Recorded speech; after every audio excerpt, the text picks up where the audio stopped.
Jésus, toi qui as promis d'envoyer l'Esprit à ceux qui te prient, ô Dieu, pour porter au monde ton feu. Voici l'offrande de nos vies. Ô Dieu, pour porter au monde ton feu. Voici l'offrande de nos vies. Shalom, peuple de Dieu, shalom, bien-aimés. Nous sommes arrivés à notre rendez-vous hebdomadaire où nous partageons la parole, nous nous édifions, où voilà, nous parcourons un petit peu les versets bibliques pour mieux cerner les phases cachées de notre Père Tout-Puissant. Donc, comme à l'accoutumance, avant de commencer, je remercie infiniment ceux qui regardent, ceux qui font, ceux qui partagent, ceux qui prient pour moi, ceux qui font des commentaires qui édifient, n'est-ce pas, des encouragements, des réflexions qui aident à avancer, bien sûr. Et je remercie principalement les hommes de Dieu qui regardent, qui m'encouragent, qui me poussent. Et voilà, je prie que l'Éternel les comble davantage, afin qu'ils puissent aussi tenir bon dans ce ministère pour pouvoir nous soutenir. Amen. Donc nous allons continuer dans le thème femme, consolide ton cordon. Femme, consolide ton cordon. Donc, la dernière fois, nous avons parlé de l'obéissance. Donc, nous avons vu les phases cachées de l'obéissance qui ne peut être que la désobéissance. Donc, les femmes qui ont désobéi, nous avons vu qu'il y a eu toujours une conséquence, soit une conséquence infligée par Dieu, soit elles-mêmes, elles subissent les conséquences de leurs actes. Ok? Donc, voilà, pour se rapprocher de Dieu, nous avons besoin d'être obéissants, de suivre à la lettre ce qu'il nous dit, afin de pouvoir acquérir cet amour que lui, il a prévu pour nous, parce que si nous ne lui obéissons pas, il ne peut pas nous donner le plus qu'il a. Et donc, ça coupe la bénédiction, ce qui fait que nous tournons en rond. Donc, aujourd'hui, nous allons parler, sans plus tarder, de la discipline. La discipline. Nous allons voir Luc 18, verset 18. C'est un passage assez vaste, assez costaud, assez coriace. Je pense qu'il aurait fallu le faire en plusieurs phases, mais nous allons essayer de résumer. Donc, permettez-moi, si je déborde un tout petit peu au niveau du timing, ne m'en voulez pas parce qu'il y a beaucoup à dire. Je vais d'abord commencer par donner les définitions parce qu'il y a beaucoup d'aspects de la discipline. La discipline en sens premier selon le dictionnaire bien sûr, cela vient de disciplina. Disciplina qui vient du latin, qui est ici de discipulus. Disciple, élève lui-même, dérivé de discere, apprendre. Dans certaines communautés religieuses, et notamment, ils ont une sorte de fouet qu'ils appellent discipline. Donc, avec cette fouet, ils se font pénitence, ils se tapent dessus pour se faire pénitence, pour se faire violence. Et cela résume un petit peu la première partie de notre thème aujourd'hui. Donc, c'est en fait la souffrance que l'on s'inflige que l'on inflige à son corps et à son âme pour se rapprocher de son maître qui là représente notre créateur Jéhovah. je reprends. Donc, c'est la souffrance que l'on s'inflige, que l'on inflige à son corps et à son âme, bien sûr, pour se rapprocher de son maître. Au sens 2, nous avons l'obéissance, la soumission à une règle. Donc, cela nous ramène encore au chapitre de la semaine dernière qui est l'obéissance. Ok, l'obéissance, la soumission à une règle. Au sens 3, nous avons les règles de conduite que l'on s'impose. Les règles de conduite que l'on s'impose. Par contre, nous avons aussi discipline qui vient de disciple. Disciple, c'est tout abandonner pour suivre le Christ. Se faire disciple de Christ, c'est tout abandonner pour suivre Christ. Quand nous voyons la vie des disciples de Christ, ils nous ont rien gardé, ils nous ont rien pris, ils ont tout abandonné. Ils ont abandonné, il y en a qui étaient mariés, bien sûr, il y en a qui ont abandonné leur mari, leurs femmes, leurs enfants, leur maison, leurs biens. Ils ont tout abandonné. Il y avait des collecteurs d'impôts qui ont tout abandonné pour suivre Christ. Et c'est là que nous rapporte le verset de Luc 18, verset 18, que nous allons lire, n'est-ce pas? J'aime la parole du Christ. J'aime cette parole. Luc 18, verset 18. Je lis la parole. Un chef interrogea Jésus et dit, « Bon maître, que dois-je faire pour hériter la vie éternelle ?»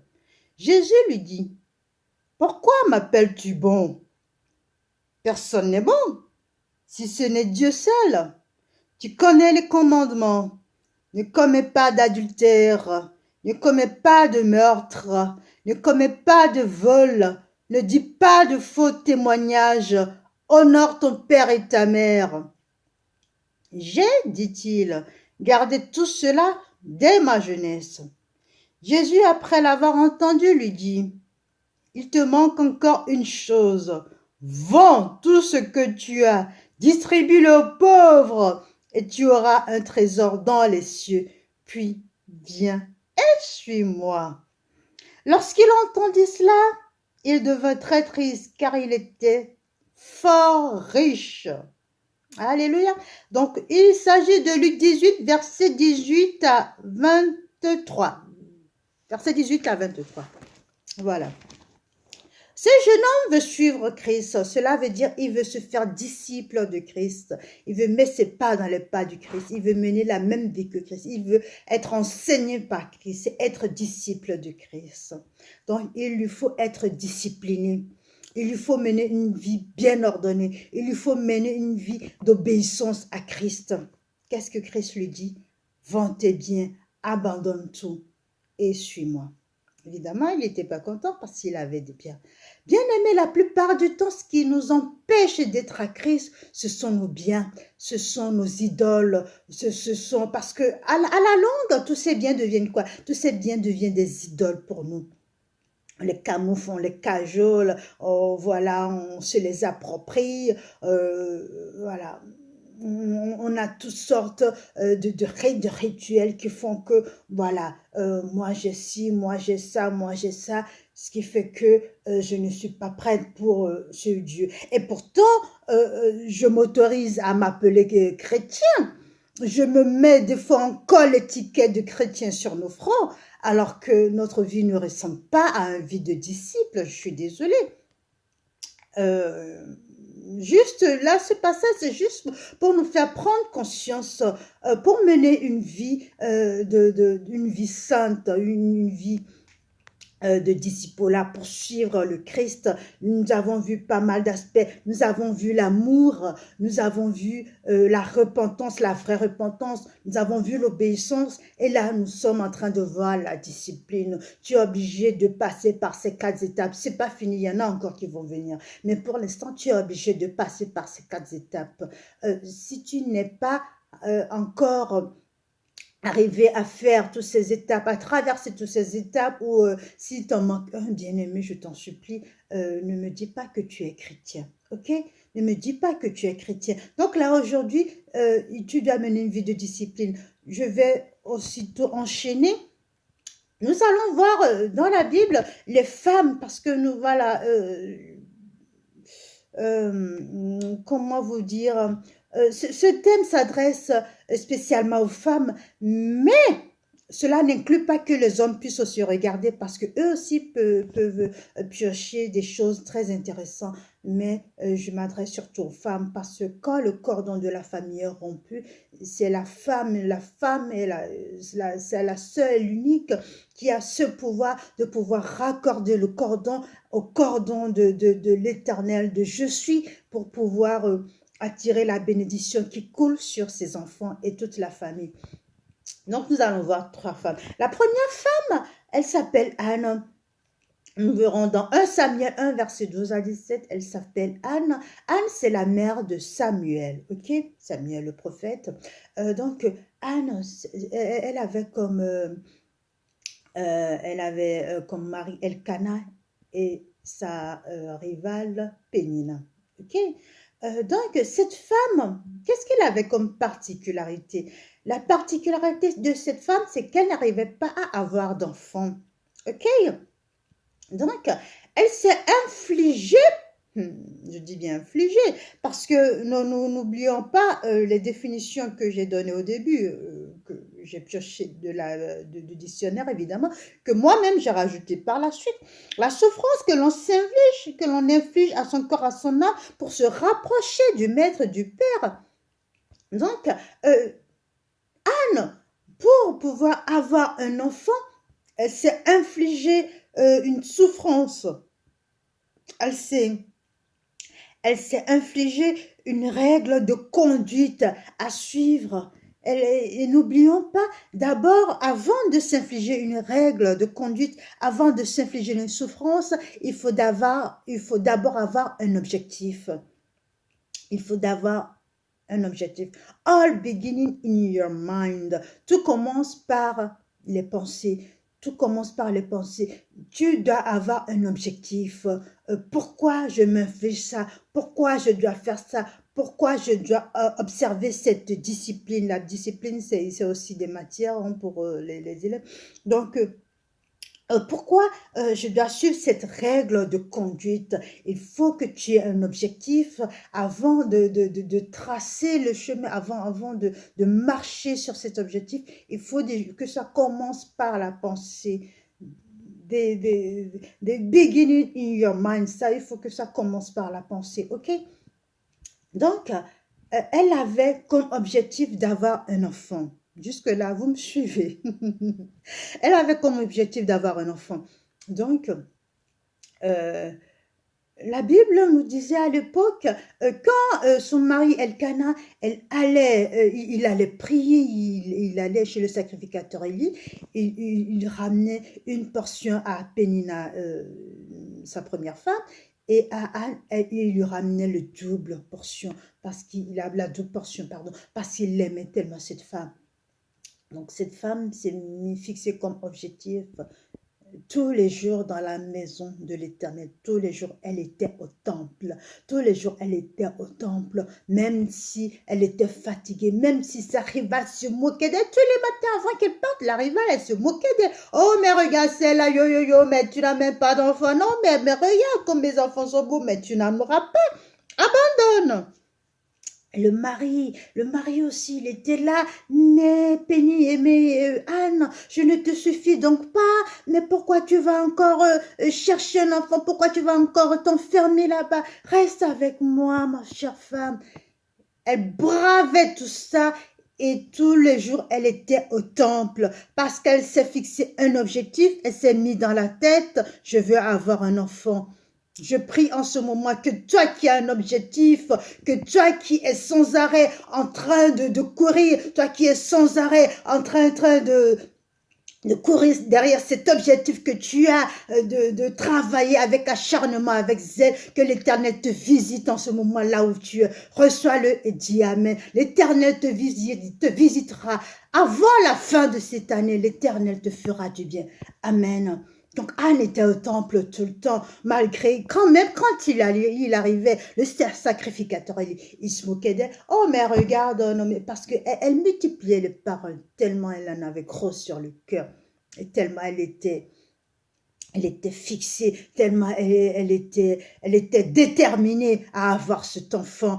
Alors Elkana, il se moquait aussi alors donc il y avait Elkana, son mari, il y avait Pénina, il y avait Élie le sacrificateur. Tout ce monde se moquait de lui, tout ce monde était des barrières sur son chemin, tout ce monde le ramenait vers l'arrière, qu'elle puisse pas arriver à son objectif, qu'elle puisse pas suivre cette discipline. Bien-aimé, laisse-moi te dire que quand tu as une discipline à suivre, quand tu as un objectif à suivre, ça ne va pas être évident. Comme celui-là, quand il a demandé à Christ, Christ lui a dit, abandonne tes biens, ce n'est pas aller aujourd'hui, j'abandonne tout. Non, non, non, ce ne va pas être facile. Le monde va te faire des barrières. Toi-même, tu vas te faire des barrières. Il va y en avoir des barrières à tous les coins de rue. Mais sache une chose, il y a un Dieu, Jéhovah Zabot, qui a déjà remporté la victoire. Amen. Donc, Anne, elle était tout le temps au temple. Et là, qu'est-ce que la Bible nous dit à la fin? Dieu lui a accordé grâce, la miséricorde divine, la miséricorde divine l'a visitée. Et donc, elle a eu cet enfant. Alléluia, bien-aimé. Quand tu es acharné, quand tu as du zèle pour l'éternel, quand tu es déterminé à obtenir quelque chose au niveau de l'éternel, la miséricorde divine te localise coûte que coûte. La miséricorde divine, quand tu es dans la discipline, il ne te localise pas que toi, mais cela veut dire ça consolide ton cordon et donc cette miséricorde coule sur tes enfants. Bon, nous allons y arriver. Alors, la deuxième personne dans la Bible, il s'agit de Ruth. Alléluia. Ruth, la Moabite. Donc, cette femme, elle est juste sublime. Elle est juste sublime. Nous verrons ça dans l'évangile de Ruth. Donc, Ruth, c'est cette femme qui a perdu son mari, ok? Donc, avec sa belle-mère Naomi, hein, qui est devenue Mara parce qu'elle a tout perdu, voilà, etc. Je vous laisse lire la Bible. Mais il y a cette fille, dès le départ, ok, dès qu'elle s'est retrouvée seule avec sa belle-mère, ils étaient deux avec la belle-mère, dès qu'elle s'est retrouvée seule avec la belle-mère, donc cette femme, Naomi, elle a perdu ses enfants, son mari, c'est bien, elle a tout perdu en un moment. Donc, Ruth, elle a pris la résolution. Là, elle a d'abord fixé son objectif, c'est déjà parti de là. Elle s'est mis dans la tête, cette femme, je ne vais jamais la lâcher. Elle a dit une phrase impressionnante. Je ne partirai pas sans toi. Là où tu iras, j'irai. Ta demeure sera ma demeure. Ton Dieu sera mon Dieu. Quel amour! Quel amour! Combien d'entre nous peuvent dire cela? Et, tu es à côté de quelqu'un qui perd tout. Mais attendez, on va ramener ça, le contexte à notre époque, ok? Moi, je prends mon exemple, bien sûr, quand je suis à côté de quelqu'un qui perd tout, mais qu'est-ce que je vais me dire? Qu'est-ce qu'on va se dire? Cette personne, elle porte la poisse. Cette personne porte la poisse, alors je me taille vite fait, je lui dis au revoir, je prends mes affaires, je prends mes clics et claques, je reste pas à côté. Non, non, c'est pas possible. Mais Ruth, elle s'est fixé un objectif, elle a tenu. Là où tu iras, j'irai. Ta demeure sera ma demeure. Ton Dieu sera mon Dieu. Et alors, quand ils sont arrivés à destination, Ruth, elle était la seule, la première à aller glaner. Elle était debout du début jusqu'à la fin. Quand Boaz est arrivé, tout de suite, Boaz l'a localisé. Bien-aimé, je prie que Dieu te localise là où tu es en ce moment, là où tu es acharné, là où tu es dévoué, que personne ne voit, que personne ne remarque tes œuvres, que tu es dévoué, que tu es acharné 24 heures sur 24. Je prie en ce moment que l'Éternel Jéhovah Zabot te visite là où tu es. Bien-aimé, elle était acharnée et Boaz l'a tout de suite remarqué. Qu'est-ce que les autres ont dit? Que depuis que cette petite est arrivée, elle a pas arrêté, elle était debout. Alléluia. Et qu'est-ce qui est arrivé? Elle a trouvé grâce aux yeux de Boaz. Elle a trouvé grâce aux yeux de Boaz parce qu'elle était disciplinée, parce qu'elle était acharnée. D'abord, elle a suivi sa belle-mère et quand elle est arrivée, elle était décidée à travailler pour pouvoir nourrir sa belle-mère. Elle était décidée à ramener quelque chose à la maison. Et voilà, la grâce divine l'a localisée. Nous allons passer la troisième femme qui est une veuve. Et nous verrons ça dans l'évangile de Luc 18, versets 1 à 8. Eh bien, il s'agit de la veuve et du juge. Donc, cette veuve, elle avait une doléance envers le juge. Le juge ne voulait pas, ne voulait rien savoir d'elle. Le juge ne voulait pas honorer cette veuve. Et elle était acharnée. Tous les jours, elle était devant le juge. Tous les jours, elle était devant le juge. Un jour, le juge en avait marre. Je vais lui accorder ce qu'elle veut, comme ça, j'aurai la paix. Alléluia. Bien-aimé, quand tu es acharné, quand tu es discipliné et que tu es tout le temps au pied de la croix et que tu es tout le temps acharné, que tu es tout le temps devant ton Dieu, que tu le supplies, un beau jour, la miséricorde divine te localise, tombe sur toi. Non seulement pas que sur toi, mais toute ta famille. C'est pour ça qu'elle te localise, mais alors elle rétablit le cordon et tout coule. Alléluia. Je prie à partir de maintenant, tu ne seras plus la même. Tu ne seras plus la même parce que tu as trop souffert, tu étais trop acharné, tu étais trop discipliné. Tu ne seras plus la même. Après cette vidéo, la grâce divine va te localiser. Ensuite, nous allons voir, là nous avons vu les disciplines que ces femmes se sont infligées pour pouvoir se rapprocher de Dieu. Nous allons voir aussi des disciplines charnelles. Nous allons voir aussi pour se rapprocher du Père, il faut discipliner ses sens. Alléluia, il faut discipliner ses sens. Nous avons les 5 sens. La vue, le toucher, l'ouïe, le goût, l'odorat, le nez. Tous ces sens sont aussi des portes d'entrée des démons. Alléluia. Je répète, tous nos sens, la vue, le toucher, l'ouïe, le goût, l'odorat, tous sont des portes d'entrée pour Satan. Donc, nous devrons les discipliner pour suivre Jésus, pour raccorder le cordon, pour consolider le cordon. Nous devons aussi discipliner ces sens. Là, nous avons vu que ces femmes menaient une vie de discipline pour pouvoir se rapprocher du Père. Là, il faut aussi, à part la discipline spirituelle, tu dois aussi être discipliné physiquement. Pourquoi être discipliné physiquement? Je donne un exemple. Je donne l'exemple par exemple, tu te balades dans une rue où il y a une boulangerie. Ok? D'abord, ton nez, il sent l'odeur de la pâtisserie, des gâteaux, de tout ça. Le nez dit, il y a quelque chose dans le coin. Ok? Les yeux disent, ah, il faut que j'aille voir, qu'est-ce que c'est, comment ça se présente, est-ce que c'est beau, est-ce que c'est bien, est-ce que... L'oreille dit, j'ai besoin d'entendre le prix, parce que si c'est trop cher, je ne pourrais pas acheter. La bouche dit, ah, moi j'ai besoin de goûter, voilà, il faut que je sente les saveurs. Et la main dit, il faut que je touche cette texture, ça doit être très agréable de toucher, il faut que je touche. Voilà comment les sens réagissent. Donc, pourquoi ils sont des portes, dans quel sens, dans quel domaine deviennent des portes d'entrée pour les démons? Mais non, quand le nez aura senti, parce que le premier facteur qui entre en jeu, le premier facteur qui commence, le premier facteur qui est le débutant, qui entre en jeu, c'est le nez. Nous avons d'abord le nez et par la suite les yeux. C'est toujours le nez qui sent. Quand vous allez quelque part, qu'il y ait une mauvaise ou bonne odeur, c'est toujours le nez. Il est toujours à l'affût des flaires, voilà. C'est le nez qui sent. Et par la suite, le reste suit. Donc, quand le nez sent, le nez peut pécher parce qu'il peut dire, ça sent mauvais, quelle mauvaise odeur.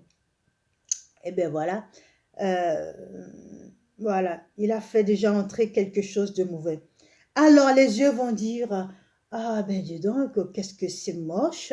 Les yeux ont aussi péché. Parce que cette personne est une créature divine. Bon, cette personne ou cette chose, bon là on est en train de parler de tarte. Donc voilà, c'est une créature à l'image de la personne qui l'a créée. La personne qui l'a créée est à l'image de Dieu. Ok, jusque là tout va bien. Après, les oreilles, quand ils vont entendre le prix, Oh là là là là là là là là là là, qu'est-ce que c'est qu'est-ce que c'est cette voleur, ce petit rien du tout, c'est aussi cher, non mais c'est pas possible. L'oreille a péché. La bouche va goûter. Soit c'est bon, elle apprécie, soit c'est pas bon. Oh, qu'est-ce que c'est mauvais, j'aime pas Berk. C'est une insulte, c'est une critique à la personne qui a créé. Donc, la bouche pêche.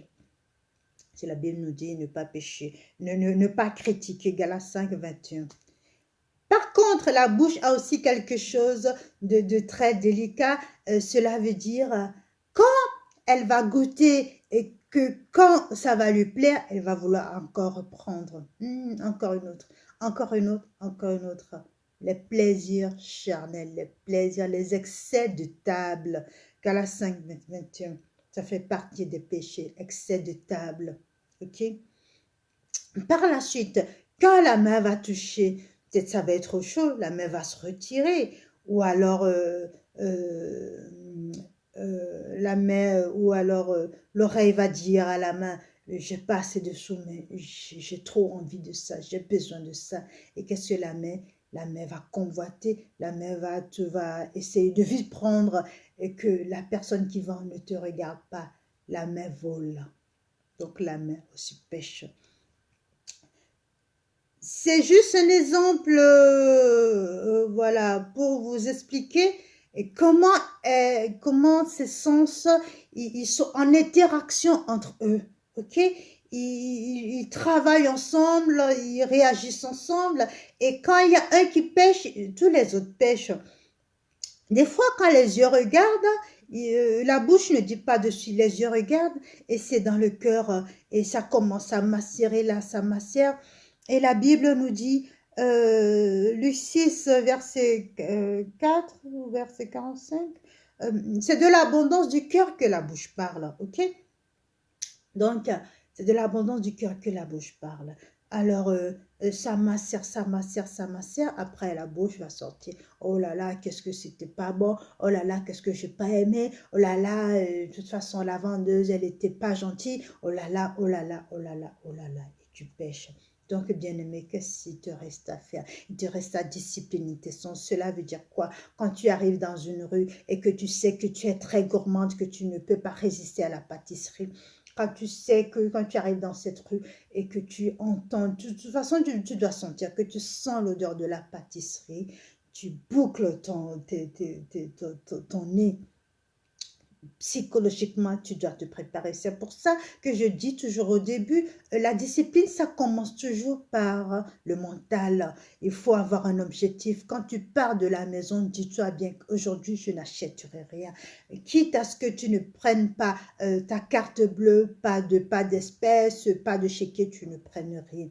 Donc, quand tu sentiras l'odeur, il faudra que tu dises à l'odeur, aujourd'hui, je n'achèterai rien, aujourd'hui, je ne prendrai rien. Donc, tu es en train de discipliner ton nez. Par la suite, il faut que tu disciplines tes yeux, parce que quand tu fermes la porte au nez, les yeux, automatiquement, les yeux suivent. Les yeux vont dire, ah, ben, le nez, il a senti, mais il n'est pas allé vers là-bas, donc nous aussi, nous n'irons pas là-bas. Les oreilles, automatiquement, vont pas vouloir demander le prix. La bouche ne va pas vouloir goûter et les mains ne vont pas vouloir toucher. Donc, les cinq sens sont tous en interaction, en corrélation. Ils travaillent tous ensemble. Donc, quand tu disciplines tes sens, tu es en train de manifester un désir de disciple, de mettre tes pas sur les pas de Jésus, de manifester une vie sainte pour pouvoir aller vers le Père. Donc, avec tout ce qu'on vient de dire, si je dois récapituler, il faut que tu te disciplines spirituellement, ta vie de prière, ta vie spirituelle, il faut que tu sois discipliné, il faut que tout passe par un objectif. Et par la suite, il faut que tu disciplines tes sens. Donc, si tu sais que tu es dépensière, évite de tout le temps traîner des sous avec toi, ta carte bleue, ton chéquier, comme ça, tu pourrais être tranquille, tu pourras utiliser tes capacités pour pouvoir suivre le Christ. Amen. Donc, merci de m'avoir écouté et je t'en supplie, partage encore cette vidéo à quelqu'un. Ça lui fera du bien. Ferme les yeux un coup restant, nous allons prier. Je sais que tu es là, Esprit Saint. Je sais que tu es là. Je sais que tu es là, Esprit Saint. Je sais que tu es là. Mon âme te bénit. Mon âme te bénit. Mon âme te bénit, car je sais que tu es là. Mon âme te bénit. Mon âme te bénit. Mon âme te bénit, car je sais que tu es là. Père de gloire, Dieu de miséricorde, Dieu de toute magnificence, nous te remercions infiniment pour cette matinée que tu nous as permis encore de passer en ta présence, en ton honneur. Merci Père pour ce rendez-vous que tu nous donnes. Merci pour ta présence au milieu de nous. Et merci encore pour cette exhortation qui nous vivifie, qui nous remplit. Oh, merci Père de faire de nous tes disciples. Merci de faire que nous ayons une vie bien disciplinée, que nous puissions mettre nos pas dans tes pas. Oh Dieu de gloire, oh Dieu de miséricorde, tu es le seul qui puisse nous aider. Nous te prions en ce moment, viens nous remplir, aide-nous à pouvoir fixer des objectifs et à pouvoir les atteindre, à ne pas rester en arrière, à ne pas rester en dehors de nos objectifs. Oh Père éternel, en ce moment même, nous te demandons pardon parce que oui, des fois, nous avons malencontreusement par nos propres exigences coupé le cordon parce que nous n'avons pas su mener une vie de discipline, une vie droite, une vie où il n'y a rien qui nous encombre sur le chemin. Nous te demandons pardon, mon Dieu. Maintenant, nous te supplions de nous aider, de nous remplir et de permettre à ce que nous puissions nous joindre à toi dans la discipline et dans l'obéissance. Gloire, louange, honneur à toi, mon Dieu. Amen.